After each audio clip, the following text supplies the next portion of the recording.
빈 물체. 보통 에튜드와 함께 혹은 이전에 다루는 훈련이 있다. 러시아어로 페페데라 줄여 부르는 물리적 행동 기억 훈련이다. 요령은 간단하다. 우리가 평소에 사용하는 물체를 다룰 때의 행동을 기억한 후 물건 없이 마치 물건이 있을 때와 똑같이 행동하면 된다. 우리는 편의상 이 훈련을 빈 물체라 부르자. 아마도 많은 사람들은 무언극을 뜻하는 마임을 떠올릴 수 있다. 하지만 이 둘은 다르다. 마임이 신체 언어만으로 스토리를 전달하는 연기 예술의 한 장르를 뜻한다면 빈 물체는 사람과 물체, 즉 대상과 대상이 주고받는 힘을 정확히 이해하기 위한 훈련일 뿐이다. 빈 물체에서는 힘의 왜곡이 없다. 뉴턴이 그에 져서 프린키피아에서 제시한 운동의 제3법칙, 작용 반작용 법칙에 근거한다. 빈 물체 훈련의 목표는 단순히 물체의 모든 물리적 자극을 기억하고 완벽히 재현해내는 것이 아니다. 평소에 무의식적으로 흘려보내는 모든 자극들과의 작용, 반작용을 이해하는 데까지 확장할 수 있어야 한다. 우리는 삶에서 모든 대상과 만나며 작용, 반작용하며 때론 반대가 되기도 한다. 하지만 자세히 살펴보면 그 순서는 중요치 않고 대개 우리는 늘 반작용하고 있다. 반작용은 리액션으로 생각하면 보다 쉬워진다. 사람들은 보통 자신들이 주체가 되어 모든 대상들에게 작용한다고 생각한다. 대상에게 힘이나 자극을 준다고 알고 있다. 내가 말을 걸고, 내가 상처를 주고, 내가 위로를 해주고, 내가 쳐다보기 시작하고, 내가 그를 이리로 불렀다고 생각한다. 물론 순서를 따지는 일이 큰 의미가 없어 보인다. 뭐가 먼저인들 중요한가? 하지만 대상과의 작용, 반작용을 살펴보고 주체와 객체를 확인하는 순간 기분이 조금 이상할 수 있다. 내가 주체일 줄 알았는데 객체였다니. 이렇게 수동적으로 살고 있었단 말인가? 빈 물체를 다루며 보다 구체적이고 단순한 것부터 확인할 수 있다. 가장 단순한 게 뭐가 있을까? 커피 마시기로 시작하자. 커피잔을 들고 커피를 마신다. 내가 일정한 힘으로 잔을 들어 올렸다. 잔이 들렸다. 분명 내가 작용했고 잔은 반작용했다. 다시 처음부터 조금 더 세밀하게 과정을 나눠보자. 2000년대 초 서울의 한 카페. 내가 커피잔에 있는 테이블에 다가간다. 커피잔의 위치를 눈으로 정확히 확인하고 커피잔이 있는 위치로 손을 뻗어 잡는다. 커피잔에 목에 이상의 힘을 써서 들어 올린다. 손이 미끄러지지 않게 적당한 힘을 줘서 꽉 잡는다. 순간 잔이 뜨거워 놓칠 뻔했지만 다시 컵홀더의 가운데로 손을 고쳐 잡는다. 커피 뚜껑의 입구를 확인하고 입을 갖다 댄다. 그리고 뜨거운 커피를 입으로 불며 식히다 천천히 조심스럽게 잔을 기울여 입안으로 커피를 쏟는다. 뜨거운 커피가 입안에 퍼지며 향과 맛이 느껴진다. 다행히 적당히 뜨겁다. 식도를 지나 아래로 내려가는 적당히 뜨거운 커피가 느껴진다. 다시 기울였던 목을 바로 세우고 커피잔을 물리며 테이블에 내려놓는다. 사뿐히. 한 사람이 내게 다가온다. 내가 위치한 테이블로 다가와 선다. 내게 손을 뻗어 날 잡는다. 둥근 내 몸을 잡기 위해 5손가락으로 날 감싼다. 순간 뜨거운 내 몸에 놀라며 손을 잠깐 뗐다가 다시 내 몸 가운데를 감싸고 있는 두꺼운 홀더로 손을 옮겨 다시 내 몸을 꽉 움켜쥔다. 내 홀더의 마찰력을 이용해 미끄러지지 않게 고정시킨 후 내가 받고 있는 중력 이상의 힘을 이용해 날 테이블 위로 들어 올린다. 날 자기의 얼굴 높이로 들어 올린 후 내 머리에 있는 뚜껑의 입구 위치를 확인하고 손목을 약간 비틀어 자기 입에다 갖다 댄다. 입구 아래쪽을 자기 아랫입술로 받쳐들고는 내 몸을 천천히 기울여 커피가 입안에 쏟아질 때까지 목을 뒤로 꺾는다. 내 안의 커피가 입안을 통과하고 식도를 타고 흘러내려간다. 다시 목을 세우고 나를 입에서 떼고는 한층 가벼워진 내 몸을 조심스레 다치지 않게 테이블에 내려놓는다. 내 덕에 따뜻해지고 기분이 좋아졌는지 날 보며 미소를 짓는다. 뭐가 그리 좋다고. 커피를 마시는 사람이 주체가 될 수 있지만 그 반대가 될 수도 있다. 심지어 내가 작용을 주면서 행동이 시작된다고 생각했지만 다른 시각으로 보면 물체의 상태와 성질이 내 행동을 결정했다. 물체가 작용했고 사람은 반작용했다. 빈물체 훈련을 바탕으로 일상을 살아본다면 어떨까? 내가 아침에 일어나 이부자리를 정리하고 세수하고 양치하고 옷을 입는 과정 전체가 새롭게 다가온다. 그냥 평소에 습관적으로 거의 자동으로 의식하지 않은 채 이루어지는 모든 행동은 물체와의 작용과 반작용으로 채워진다. 단 한순간도 서로 영향을 주고받지 않는 순간이 없다. 어디 물체뿐인가? 사람이며 날씨며 주변 상황과 환경까지 나와 힘을 주고받는다. 심지어 내 안에서도 나는 누군가와 계속해서 대화를 하며 서로 힘을 주고받는다. 이 누군가를 생각이라 할 수도 있고 에고라 할 수도 있고 자기라고 할 수도 있다. 나는 매 순간 주변의 힘과 자극 영향을 받고 있고 그에 반작용하고 있다. 아무런 의지 없이도 목표 없이도 주변의 작용들에 반작용하면 그냥 살 수도 있겠다는 생각이 들 정도이다. 심지어 시간이란 관념조차도 나에게 작용한다. 과거는 나를 붙잡아두고 미래는 날 재촉하며 불안하게 만든다. 어떤 빈 물체로 연습하셨나요? 전 운전으로 해봤는데요. 너무 오랫동안 해왔고 워낙 익숙해서 쉬울 줄 알았는데 어렵더라고요. 제가 지난 시간에 말씀드렸던 것처럼 간단한 것부터 시작하셔도 됩니다. 그리고 따로 시간 내어 연습할 필요가 없는 늘 일상적으로 하는 행동들 중에서 고르시면 됩니다. 전 냉장고를 열어 물을 꺼내 컵에다 따라 마시는 걸 했어요. 냉장고 문을 몇 번이나 열고 닫았는지. 잘 되던가요? 오늘 발표하실 수 있나요? 네, 연습한 만큼만 해보겠습니다. 그런데요, 선생님, 제가 이 빈물체 훈련을 시작하고 지난 한 주 동안 많은 충격을 받았어요. 냉장고 문을 하나 여는데 이렇게 수많은 단계가 있구나. 밥을 먹을 때도 설거지를 할 때도 얼마나 많은 물체를 다루고 있는지 깜짝 놀랐다니까요. 그리고 또 내가 얼마나 무심히 이 모든 행동들을 하고 있었는지 생각하니까 조금 무서웠어요. 늘 내가 다루는 물체가 아니라 다른 데에 정신이 팔려 있었던 거죠. 리액션.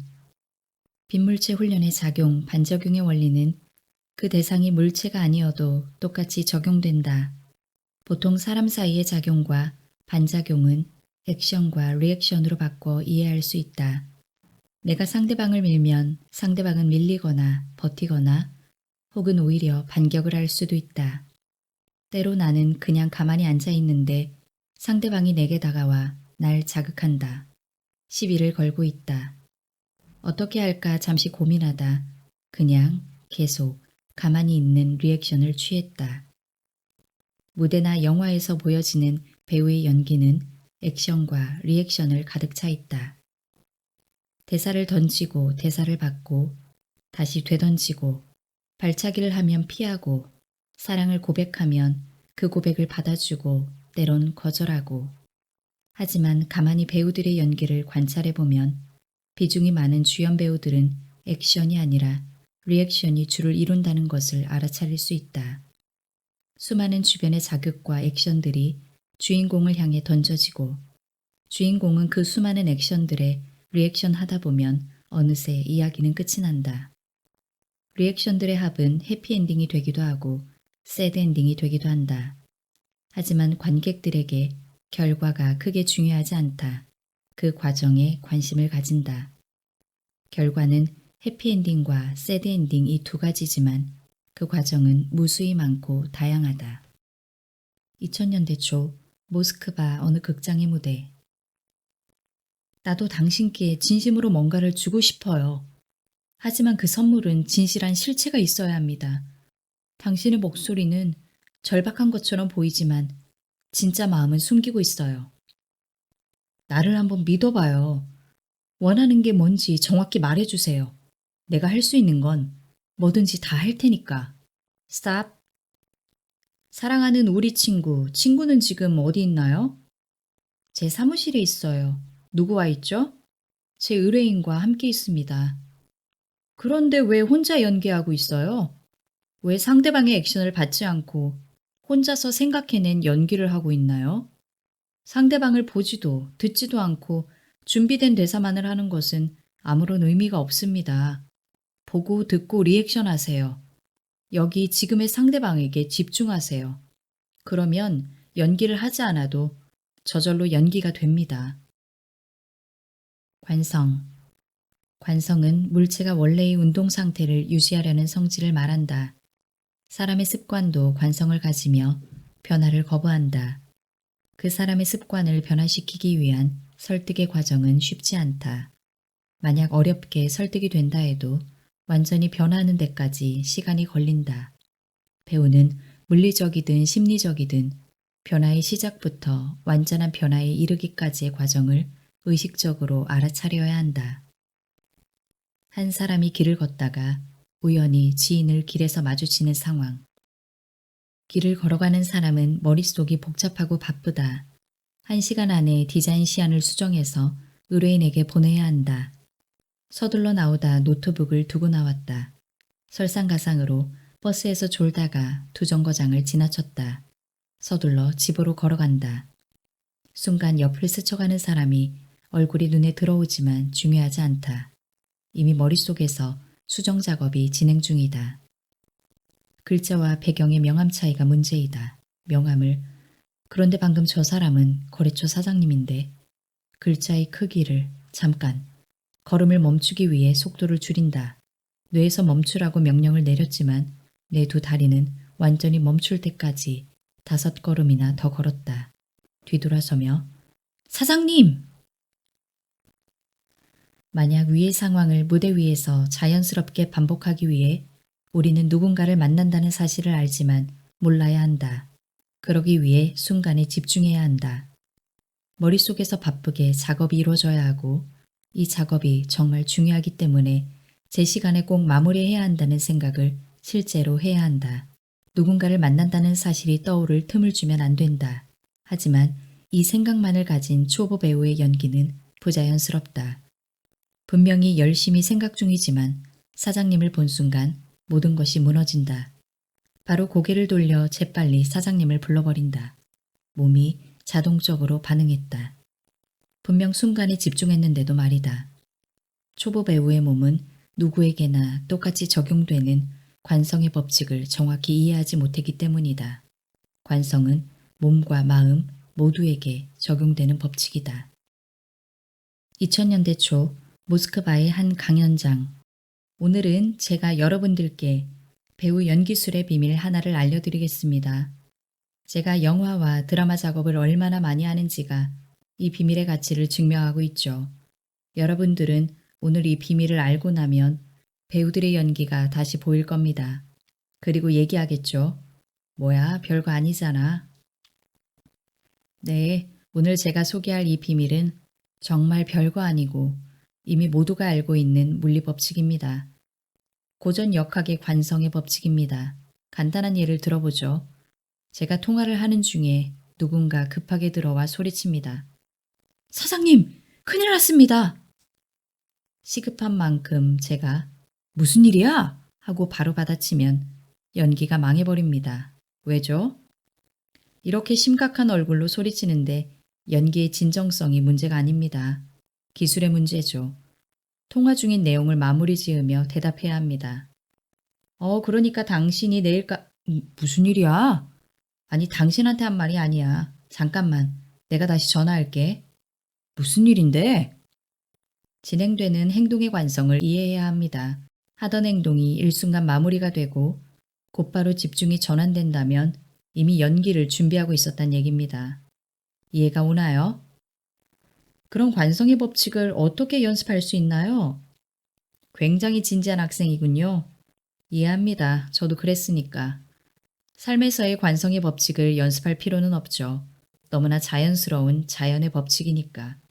다만 무대나 촬영장에서 연기할 때 어떻게 의식적으로 활용할 수 있을지가 중요하죠. 제가 트레이닝 하나를 소개할게요. 이 트레이닝의 이름은 원숭이 집중력입니다. 여러분은 원숭이라고 하면 어떤 특징이 떠오르나요? 물론 원숭이란 포유류 영장목 중에서 사람을 제외한 동물을 일컫는 일반적 호칭입니다. 또 꼬리가 있는 종과 없는 종으로 나눌 수도 있고 크기도 몸무게가 80g인 애기 여우 원숭이부터 200kg이 넘는 고릴라까지 정말 다양하죠. 그럼 크기가 보통인 꼬리가 있는 원숭이로 한정지어 생각해 봅시다. 동작이 빠르고 울음소리가 시끄럽다? 네, 그런 면이 있기도 하죠. 만약 집중력과 연결한다면 원숭이는 집중력이 약한 편이라고 생각해요. 이리 갔다 저리 갔다 산만해요. 네, 좋습니다. 하지만 전 말씀하시는 것과 조금 다른 생각입니다. 원숭이는 집중력이 약하다기보다는 오히려 강합니다. 대신 집중하는 시간이 매우 짧아 그런 오해를 가져올 수 있다고 생각합니다. 집중력이 강하지만 굉장히 빠른 시간 안에 집중의 대상이 바뀌죠. 바나나를 들고 먹다가도 옆에 원숭이가 먹던 사과에 눈을 돌려 사과를 뺏으려 달려듭니다. 그러다 또 나비의 시선을 뺏기며 사과를 던지고는 나비를 쫓아다닙니다. 원숭이의 집중이 옮겨가는 과정을 관찰하면 관성의 법칙을 연속해서 볼 수 있습니다. 이때 원숭이의 행동을 관찰하고 그대로 따라해보는 것이 이 트레이닝의 내용입니다. 원숭이의 집중력이 옮겨가는 과정을 따라해 봅시다. 지금 여기 강연장 안에 있는 모든 물체를 또는 사람을 대상으로 해보겠습니다. 특히 하나의 대상에서 다른 대상으로 자연스럽게 연결되는 흐름을 확인해 주세요. 끊어지지 않고 계속 연결되도록. 단, 여러분들은 최대한 천천히 하세요. 서두르지 말고 몸을 의식하면서. 동시성. 스위스의 의사이자 심리학자인 융은 둘 혹은 그 이상의 사건들의 의미 있는 일치를 동시성이라 정의한다. 이때 의미 있는 일치란 소위 말하는 합리적인 인과관계가 아니다. 동시성은 과학적이진 않지만 경험적인 방법으로 확인할 수 있다. 예술에서는 이 동시성의 개념이 적극적으로 사용된다. 대본을 쓰는 작가는 인물에게 닥칠 미래를 암시하는 복선을 깐다. 예를 들면 갑자기 깨져버린 거울은 주인공의 파국을 암시한다. 그리고 실제로 주인공의 심리구조가 무너지는 사건을 발생시킨다. 거울이 깨지는 일과 주인공의 파국은 우연의 일치일 뿐이지 아무런 의미를 둘 필요가 없다는 친구의 말이 무색해지는 순간이다. 이건 비합리적이지 않은가? 합리적이지 않다는 말은 4차원 시공간의 물리법칙이 적용되지 않는다는 말이다. 인과관계가 없다. 아무리 살펴봐도 두 사건은 시간과도 그리고 공간적으로 서로 영향을 주고받을 수 없는 관계이다. 현진건의 소설 운수 좋은 날의 김첨지가 2번, 3번 연속적으로 이어지는 행운이 인생의 가장 큰 불행을 암시할지 어찌 알겠는가. 동시성은 그 속에 들어가 있는 사람들은 눈치채기 힘들다. 아니, 거의 불가능하다. 합리적인 인과관계가 없기 때문에.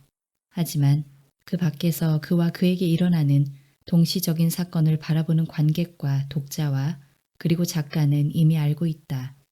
보다 멀리서 혹은 다른 시각, 차원에서 바라보면 그 둘의 또 다른 의미 관계를 알 수 있다.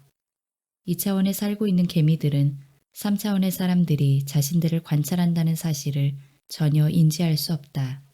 어릴 적 흙바닥에 있는 일개미들을 보며 그들의 수고를 덜어주기 위해 과자 조각을 그들의 길목에 두기도 했다. 갑자기 하늘에서 나타난 음식에 당황하지만 이내 자신보다 몇 배나 크고 무거운 과자 조각을 번쩍 들어 돌아가는 개미의 뒷모습을 보고 묘한 미소를 짓기도 했다. 상위 차원의 존재들은 하위 차원들이 보지도 이해도 못할 진리를 자연스럽게 알고 있다. 1900년대 초 모스크바의 한 스튜디오. 연출은 다음 장면을 위한 미장센을 구성해 주세요. 선생님 준비됐습니다. 다리막을 이용해 공간을 나눈 게 인상적이네요. 테이블의 위치도 배우들의 동선을 고려했고요. 저기 벽난로 위에 있는 우키우의 그림은 뭐죠? 아, 그건 무대 소품 중에 여기 공간에 두면 어울리겠다고 생각해서 그냥 뒀는데요. 큰 의미는 없습니다.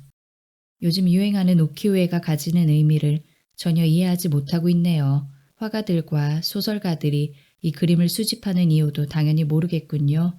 큰 의미가 없다고 여겨지는 도구와 소품이 무대 위에서는 얼마나 큰 의미를 지니는지 고민해 보세요. 무대 위에 의미 없는 우연히 그냥 두는 것들은 없습니다. 무대 위에서 우연이란 없습니다. 모든 것은 작가와 연출, 그리고 배우들에 의해 의도된 것입니다. 시공간. 뉴턴의 운동 법칙을 근간으로 하는 고전 역학에서는 시공간을 절대적인 것으로 여겼다. 하지만 아인슈타인의 상대성 이론이 등장하면서 시공간 또는 상대적이라는 것이 밝혀졌다. 삶과 마찬가지로 무대에서도 이는 그대로 적용되며 심지어 더 적극적으로 활용된다. 연기 예술에서 시공간의 개념은 자유롭다. 먼저 시간의 지배를 받지 않는다. 과거와 현재, 미래는 순차적으로 진행되지 않는다. 작가와 연출에 의해 이야기 속 삶은 재구성된다. 죽음을 먼저 만나기도 하고 이별이 만남보다 먼저 이루어지기도 한다. 촬영을 하거나 연습을 할 때는 여러 변수에 의해 더욱 시간이 왜곡된다. 처음 만난 두 배우는 제대로 통성명하기도 전에 이미 10년차 부부관계로 촬영을 시작한다. 영화든 연극이든 그 연속적인 시간의 흐름을 배우 스스로가 명확히 가지고 있지 않다면 관객들은 배우의 감정 흐름을 전혀 따라갈 수도 공감할 수도 없을 것이다. 시간의 흐름뿐 아니다. 시간의 속도 또한 상대적이다. 슬로모션이란 기법도 있으며 심지어 시간이 정지하기도 한다. 그것도 한 사람의 시간만이. 그 반대가 되는 경우도 있고, 그리고 현재와 과거와 미래를 자유자재로 가져온다. 영화에서는 이것이 관객들의 눈에 시각화되고 연극에서는 배우의 내면의 영상으로 나타난다. 공간을 살펴보자. 판타지 영화에서는 공간의 제약은 없다. 인간이 상상할 수 있는 모든 공간을 시각화한다. 무대에서는 연기를 하다 한 발자국 내딛어 관객에게 다가오면 자기 내면의 공간이다. 아무리 크게 말을 해도 관객을 제외한 다른 인물들에게는 들리지 않는다. 마치 다른 차원의 공간인 것처럼. 그리고 기본적으로 많은 사실주의 연극에서는 관객들이 있는 객석과 배우들이 있는 무대 사이에 디드로가 처음 말한 제4의 벽이 존재한다. 하지만 시공간의 자유로운 활용은 무대나 영화에서만 적극적으로 사용되는 것이 아니다. 2000년대 초 서울의 한 카페. 한 남자가 노트북에다 글을 쓰고 있다. 잠시 글을 멈추고 글에 인용되는 인물의 성명을 찾기 위해 인터넷 검색을 한다. 잠시 이름과 함께 나오는 그의 삶 전체 과정을 살펴본다. 그의 말을 인용한 문장에서는 그의 어조가 들리는 듯하다. 내가 만약 이 사람을 설득해야만 한다면 난 포기하겠다. 그의 확신에 찬 얼굴과 강경한 어조에는 틈이 없다. 아, 글을 쓰고 있었지. 지금 300년 전 세상에 살았던 사람과 대화를 나누는 상상을 할 틈이 없다. 다시 인물의 성명을 입력하고는 계속 글쓰기를 이어간다. 순간 창밖으로 보이는 사람의 얼굴을 보고는 생각한다. 누구 닮았는데? 누구더라? 분명 내가 아는 누군가랑 엄청 닮았는데? 인매가 닮았어. 누구지?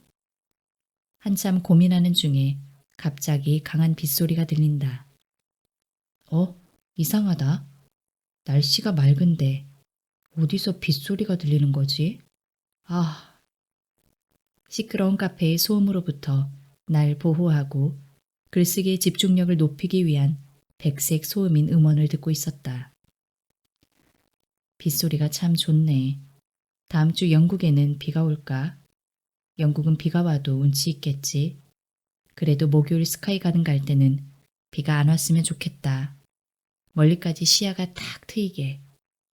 혼자 웃으며 코를 만지다 손에서 나는 섬유유연제의 향을 맡는다. 어디서 나는 거지? 아, 이 스웨터에서 나나? 아닌데. 스웨터는 세탁기로 안 돌렸을 텐데.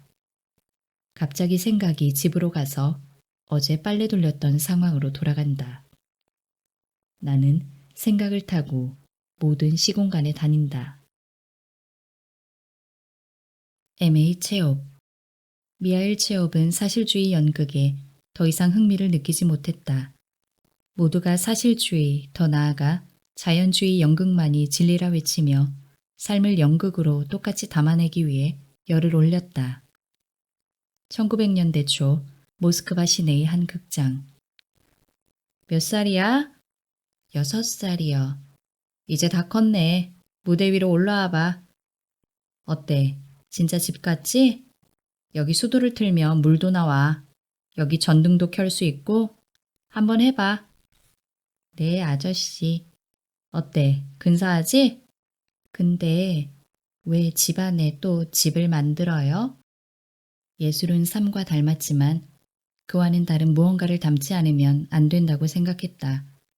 반복과 재현이 아닌 새로운 것을 창조할 때 예술이 가치를 가진다. 1900년대 초 모스크바 시내의 한 식당. 어제 모스크바 예술극장에서 검찰관 봤어? 아니, 표 어떻게 구했대? 내 조카가 조명기사로 일하니까 겨우 한 장 구했지. 그래서 어떻게 됐어? 미샤의 완승이야. 세대 교체가 되는구나. 미샤의 흘레스타코프는 완전히 달랐어.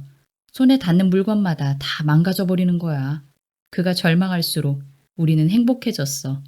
나중에는 관객들이 너무 웃어서 배우들이 잠깐 기다려야 했다니까.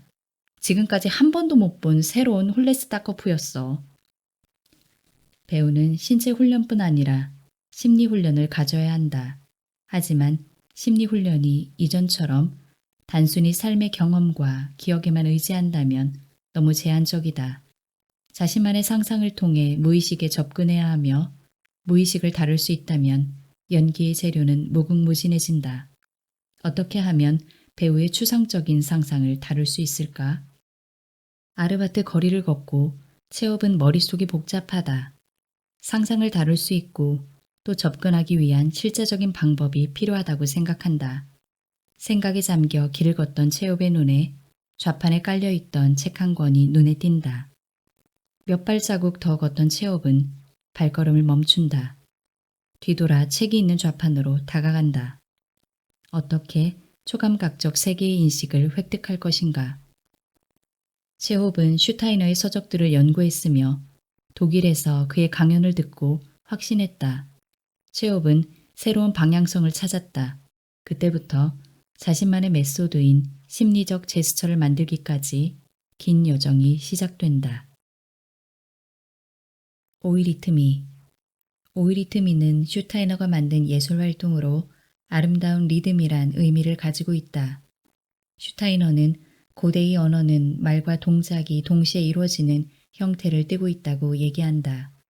고대 그리스 연극의 배우들의 연기를 살펴보면 배우들의 단어 하나하나에 맞는 동작들이 함께 이루어지고 있으며 이는 단순한 손동작 정도가 아니라 소리와 정확히 공명을 이루는 동작들이다. 그는 현재의 언어는 신체 동작이 점차 없어지고 소리인 말만이 남아 언어의 정확한 의미를 전달하기에 불완전하다고 얘기한다. 따라서 모음과 자음으로 구분되는 모든 소리와 그에 맞는 몸 동작들을 연결시키는 것이 중요하다. 즉, 오이리트미는 언어가 가진 본래의 기능과 힘을 회복시키는 예술 활동이다. 체홉은 오이리트미를 배우며 감명을 받는다. 소리에서 몸 동작을 찾는 과정과 또 반대로 동작을 통해 소리를 강화시키는 과정에서 자신을 위한 아이디어를 얻는다. 만약 배우의 상상력을 몸동작과 연결시킨다면 반대로 몸동작을 통해 상상을 자극시킬 수 있다. 상상력과 몸동작, 즉 심리와 신체의 통합이 심리적 제스처의 핵심 아이디어이다. 슈타이너가 언어의 원형에서 제스처를 찾아낸 것처럼 체홉은 상상의 원형에서 제스처를 찾아간다. 그럼 모든 사람의 심리적 제스처가 똑같나요? 특정 동작을 취하면 심리 상태를 바꿀 수 있다는 얘기 맞죠? 물론 원형은 보편적인 것으로 심리학자 융은 이 원형으로 인간이 가지는 집단적 무의식의 역동성을 설명하고자 했습니다. 하지만 이 원형의 이미지는 동일하지만 이것이 동작으로 바뀔 때 사람마다 차이가 있습니다. 궁극적으로 사람마다 자신만의 심리적 제스처를 찾아가겠죠. 역시 쉽지 않네요. 네, 이해합니다. 하지만 몇 가지 일반적인 예로 그 과정을 쉽게 살펴보겠습니다. 예를 들어 양발을 벌리고 똑바로 선 다음 양팔을 번쩍 들면 일종의 자신감이 생겨납니다. 반대로 쭈그려 앉아 양팔로 양무릎을 감싸며 몸을 작게 만들면 심리적으로 위축이 되죠. 기가 죽어 몸을 구부정하게 하고 있는 사람에게 허리 펴고 가슴을 쭉 펴라며 격려하는 말은 뻔하지만 의미가 있습니다. 네, 저도 자주 하는 말이에요. 심리 상태를 신체 상태를 통해 바꾸는 거죠. 여기서 조금 더 깊이 들어가 보겠습니다. 체홉은 사람이 느끼는 감정을 제스처로 바꾸는 작업을 했습니다. 기쁨, 슬픔, 분노 등의 감정을 먼저 동사로 바꿉니다. 예를 들어 분노라면 몸을 화살처럼 만들며 찌르는 동작을 하는 거죠. 아니면 양손으로 대상을 찢는 동작을 할 수도 있겠죠. 두 번째는 너무 자극적이긴 합니다. 다시 말해 분노도 다양한 뉘앙스 하위 감정으로 나눌 수 있습니다. 이 작게 나뉜 감정에 맞는 동작들을 찾아가는 거죠. 그리고 찾는다면 반복을 통해 감정과 동작을 강하게 연결시키는 겁니다. 그러면 배우가 가지는 감정을 정확히 자극하고 드러내기 위해 해당 동작을 취한다면 이상하겠죠. 정상적인 대화를 진행할 수 없을 거예요. 갑자기 찌르고 끌어안고 밀치는 동작을 한다면 말이죠. 그렇다면 어떻게 무대화 그리고 실생활에서 이 심리적 제스처를 사용할 수 있을까요? 서두르실 필요 없습니다. 차근차근 단계적으로 접근하는 기본 훈련이 선행돼야 합니다. 사원소.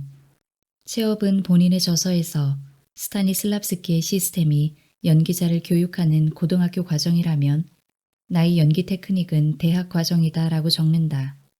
이는 스승보다 더 뛰어난 연기 메소드를 만들었다는 얘기가 아니라 그 깊이와 전문성을 강조한 것이다. 왜냐하면 스타니슬랍스키의 시스템이 모든 사람들이 접근할 수 있는 일반적인 절차를 명시한 데 비해 체홉의 연기 메소드는 배우 개인의 역량에 따라 접근성이 결정되기 때문이다. 남은 시간 안에 미하일 체홉의 연기 메소드 전체를 이해할 수 없습니다. 다만 몇 가지 기본 훈련으로 그 분위기만 느껴보겠습니다. 말씀드렸던 것처럼 체홉은 배우의 상상을 가장 중요한 연기 예술의 재료로 생각했습니다. 오히려 때로는 삶의 경험을 있는 그대로 사용해서는 안 된다고까지 말했습니다. 삶과 연기는 구분되어야 하고 오직 상상만을 사용할 때 훨씬 창조적인 결과로 이어질 수 있다고 합니다. 상상을 구체화하여 형상화하는 것이 핵심입니다. 상상 또한 에너지로서 형태를 가질 수 있습니다. 눈에 보이지는 않지만 몸으로 느껴지는 형태입니다. 체홉은 상상을 마치 실제 하는 물질처럼 다룹니다. 그는 그리스의 철학자 아리스토텔레스가 계승한 사원소설에 기초하여 상상을 다룹니다. 상상도 물, 불, 공기, 흙의 4가지 원소들로 구성되며 이들의 조합으로 어떤 형태의 상상도 만들어질 수 있다고 주장합니다. 체홉은 4가지 원소의 조합으로 비금속을 귀금속으로 만들 수 있다는 연금술의 개념을 배우의 상상을 형상화하는 데 적용합니다. 흙, 물, 불, 공기의 순으로 진행하겠습니다. 먼저 흙입니다. 여러분들이 서 계시는 공간은 흙으로 구성되어 있습니다. 제가 제시하는 개념을 공간을 가득 채운 흙을 이용해 손으로 빚어볼게요. 흙의 성질을 이용하여 형상을 만드는 거죠. 나무를 빚겠습니다. 크기와 형태는 자유롭게 하시면 됩니다. 흙의 촉감과 냄새를 느끼며 시작하겠습니다. 네, 다음은 물입니다.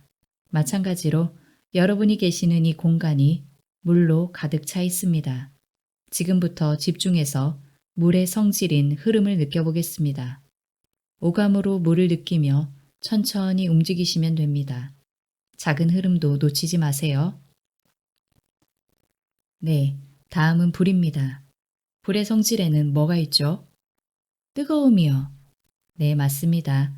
열이 퍼져나갈 때 뜨거움을 느낄 수 있습니다. 불의 성질은 발산입니다. 여러분의 손바닥에서 빛이 발산되어 작은 공이 만들어진다고 상상하겠습니다. 그리고 각자 도움 닫기를 하며 그 공을 있는 힘껏 최대한 멀리 던져보겠습니다. 빛으로 구성된 공이니만큼 여러분들이 상상하는 만큼 멀리 날아갈 수 있습니다. 공이 땅에 떨어질 때까지 끝까지 집중하세요. 한 사람씩 차례대로 공을 던집니다. 마지막으로 공기입니다. 공기의 성질은 가벼움이죠. 공간은 공기로 이루어져 있고 우리의 몸도 공기로 변하며 점점 가벼워진다고 상상하세요. 공기의 움직임, 즉 바람에 따라 천천히 움직이겠습니다. 수고하셨습니다. 지금까지의 4가지 성질을 이용해 여러분의 상상을 형상화 혹은 물질화하는 시도를 해봤습니다. 이는 가장 기본적인 과정으로 익숙해진다면 성질들 간의 조합에 따라 다양한 상상을 만들고 몸으로 직접 느낄 수 있습니다. 문턱. 체오배기는 대립되는 듯 보이는 두 개념을 연결시키는 작업이 중요하다. 심리와 신체, 현실과 초감각적 세계, 일상적 자아와 초월적 자아를 어떻게 인식하고 이 둘을 연결시킬 것인가. 그에게 상상이란 이 둘을 연결시켜주는 매개체이다.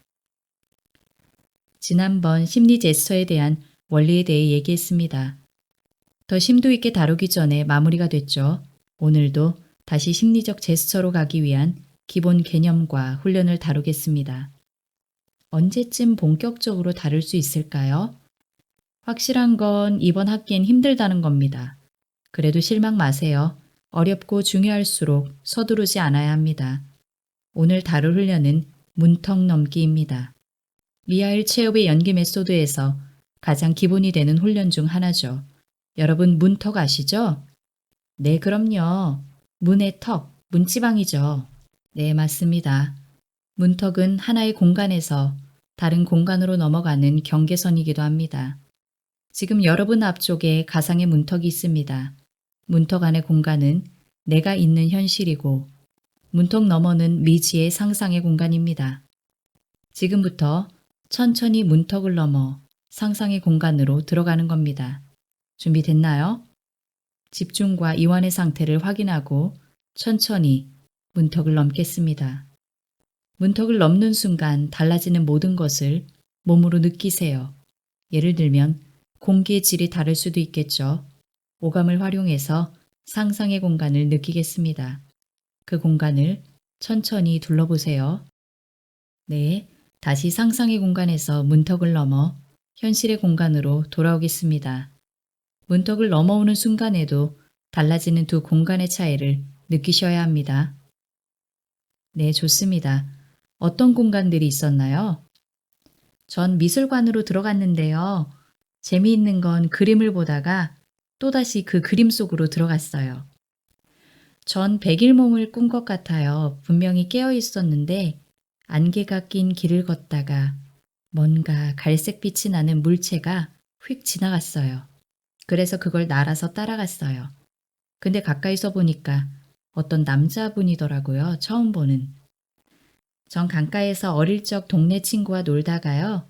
갑자기 풍경이 바뀌면서 아주 예쁜 꽃들이 피어있는 숲속으로 들어갔어요. 그러다가 산 높은 곳에 있는 초원으로 옮겼고요. 주마등처럼 어릴 적 기억들이 스쳐 지나갔네요. 전 아무것도 없는 캄캄한 공간이었어요. 그런데 제가 한 발씩 걸음을 옮길 때마다 전기장들이 생기며 밝게 빛을 냈어요. 저는 어디인지 확실히 모르겠더라고요. 하늘에도 땅이 있어서 높이 뛰어오르면 다시 하늘에 있는 땅으로 넘어갔어요. 많은 분들이 다 각기 다른 자신만의 상상의 시공간으로 들어가셨네요. 미하일 체홉은 경계선을 넘어 상상의 공간에 들어갈 때 달라지는 분위기를 몸으로 느껴야 한다고 설명합니다. 분위기란 눈에 보이지 않는 공기와 같지만 때론 강하게 느껴질 때가 있습니다. 예를 들어 우리는 새로운 공간에 들어갈 때 따뜻함 혹은 적대감의 분위기를 느낄 수 있죠. 배우들은 무대와 세트장에 있는 이 문턱을 넘는 순간 현실에서 작가와 연출이 창조한 가상의 세계로 진입합니다. 이번에는 이전과 방법은 같습니다. 단, 난 제자리에 서 있고 내 상상의 몸이 문턱을 넘어 상상의 공간으로 들어가는 겁니다. 기억하시겠지만 미하일 체홉은 이 상상의 몸을 일상적 자아와 구분해서 초월적 자아라고 불렀습니다. 이 상상의 몸을 사원소 중 불의 성질인 발산을 활용해 만들어 보겠습니다. 빛이 발산되어 상상의 몸을 만듭니다. 그리고 이 상상의 몸만 문턱을 넘어 상상의 공간으로 넘어가겠습니다.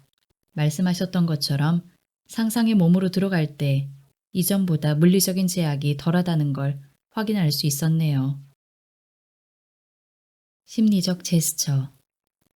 미하일 체홉의 심리적 제스처는 삶에서 우리가 사용하는 일반적인 제스처와는 다르다. 팔짱을 낀다. 말하면서 코를 만진다. 대화 시 몸을 앞으로 기울인다. 다리를 떨다 등의 심리가 반영되는 제스처와도 다르다. 체홉은 어릴 적 가정 환경의 영향을 받아 정신적 장애를 가지기도 했다. 그에게 연기 예술이란 자신을 치유하는 방법이자 삶의 의지 그 자체였다. 그는 심리와 신체를 연결시키는 방법으로 배우의 창조적 상상을 활용했고 그 상상을 구체화시켜 이해하고 다루는 것이 그의 목표였다. 심리적 제스처란 신체를 움직여 만드는 동작이 아니라 신체와 심리를 모두 포함하는 상상의 몸이 만드는 동작이다. 그의 심리적 제스처는 연극에서뿐만 아니라 영화에서도 적극 활용된다.